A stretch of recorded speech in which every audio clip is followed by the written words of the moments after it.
గుంటూరులో చేర్చావా? పొన్నూరు గవర్నమెంట్ హాస్పిటల్లో చేర్చావా? లేకపోతే వడ్లమూడిలో నువ్వు పెట్టిన కార్పొరేట్ ఆసుపత్రి డీవీసీ హాస్పిటల్లో చేర్చావా? నువ్వే చెప్పావు బాబురావు 40 రోజులు రమేష్ హాస్పిటల్లో రికవరీ వెనక్కి వచ్చాడని. అంటే నీ వ్యక్తి మీద దెబ్బ తగిలితే రమేష్ హాస్పిటల్లో చేర్చి బతికించుకుంటావా? నాగమల్లేశ్వరరావు మీద దెబ్బ తగిలితే గవర్నమెంట్ హాస్పిటల్లో చేర్పి చంపించుకోమంటావా? ఇదా నువ్వు అంటున్న న్యాయం? ఇదా నువ్వు అంటున్న న్యాయం?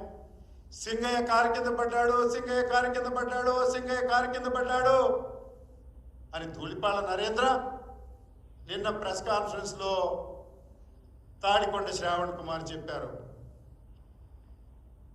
ఇదిగో గోవతోటి రాంబాబు, బాగా చూడండి, గోవతోటి రాంబాబు మొన్న అసెంబ్లీ ఎన్నికలలో నువ్వు నామినేషన్కి వెళ్తున్నప్పుడు ఈ గోవతోటి రాంబాబు తెలుగుదేశం క్రియాశీలక కార్యకర్త, మైక్ అనౌన్సర్, నీ కారు కింద పడి చనిపోతే నువ్వు డీవీసీ హాస్పిటల్కి తీసుకువెళ్ళి పోస్ట్ మార్టం లేకుండా, మెడికో లీగల్ కేసు రిజిస్టర్ చేయకుండా ఆ కుటుంబానికి 10 లక్షలు ఇచ్చి ఖననం చేశావు. దీని మీద నువ్వు విచారణకు సిద్ధంగా ఉన్నావా అడుగుతా ఉన్నా. ఆ రోజు నీ కారు కింద పడినటువంటి గోవతోటి రాంబాబు కేసులో నిన్ను ఎందుకు ముద్దాయిగా ఈ ప్రభుత్వం పెట్టలేదు? జగన్మోహన్ రెడ్డి గారి కారు కింద పడ్డారని మీరు ఫ్యాబ్రికేట్ చేసి వారి మీద కేసు పెట్టారే, ఆ చట్టం ఇక్కడ వర్తించదా అని అడుగుతా ఉన్నా. ఇలాంటి అనేక రకమైనటువంటి సంఘటనలు. ఇదిగో నాగమల్లేశ్వరరావు పరిస్థితి, ప్రాణంతో కొట్టుమిట్టాడుతున్న నాగమల్లేశ్వరరావు.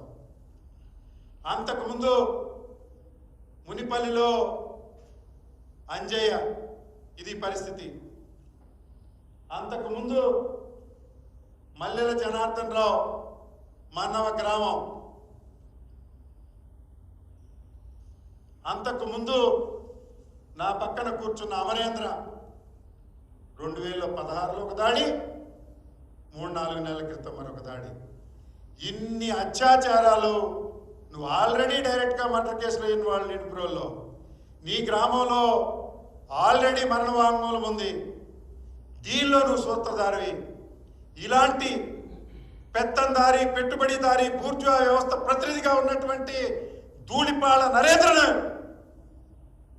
సూత్రధారిగా ఎఫ్ఐఆర్లో పెట్టి అరెస్టు చేసే వరకు వైఎస్ఆర్ కాంగ్రెస్ పార్టీ నిద్రపోదని ఈ ప్రభుత్వాన్ని హెచ్చరిస్తూ, కాలం కలిసొచ్చి జగన్మోహన్ రెడ్డి గారి సంక్షేమ లెక్కలు పవన్ కళ్యాణ్, చంద్రబాబు మాయాజాలమైన సూపర్ 6 లెక్కల ముందు తాత్కాలికంగా ఓడిపోయి మీరు అధికారంలోకి వచ్చారు. కానీ ఏ జమిలీ ఎన్నికలో లేకుంటే 4 సంవత్సరాల తర్వాత వచ్చే ఎన్నికల్లో మీరు చిత్తుగా ఓడిపోవడం ఖాయం.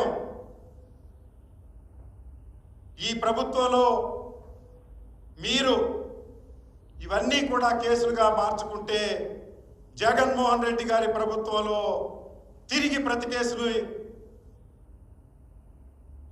తిరగదోడతామని మీ అందరికీ తెలియజేస్తూ, ఈ అఘాయిత్యం పట్ల ఆంధ్ర రాష్ట్ర ప్రజలు, ప్రపంచవ్యాప్తంగా ఫుటేజ్ చూసినటువంటి అందరూ ప్రజలు కూడా ఎంతో ఆందోళనలో ఉన్నారు. కనుక ప్రభుత్వం వెంటనే సవివరమైన వివరణ ఇచ్చి ధూళిపాళ నరేంద్ర మీద ఎఫ్ఐఆర్ పెట్టి అరెస్ట్ చేయవలసిందిగా వైఎస్ఆర్ కాంగ్రెస్ పార్టీ తరఫున